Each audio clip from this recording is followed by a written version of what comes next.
Nuzet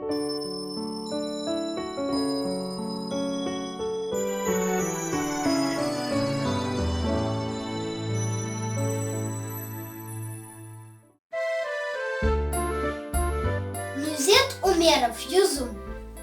Uç salxım yüzüm pıtaqta, bir salxım uzdum bitama, bir salxım uzdum babama, bir salxım uzdum anama. Yüzüm halgandır billedim. Uzattım tekrar ellerimi. Anam dedi, canım gözüm, yüzümsüz halgansın özüm. Balanı sevdireyik, bir salxım yüzüm vereyik. Sağ olun dedim anama, sağ olun dedim babama, sağ olun dedim bitama, uç salxım düştü koluma.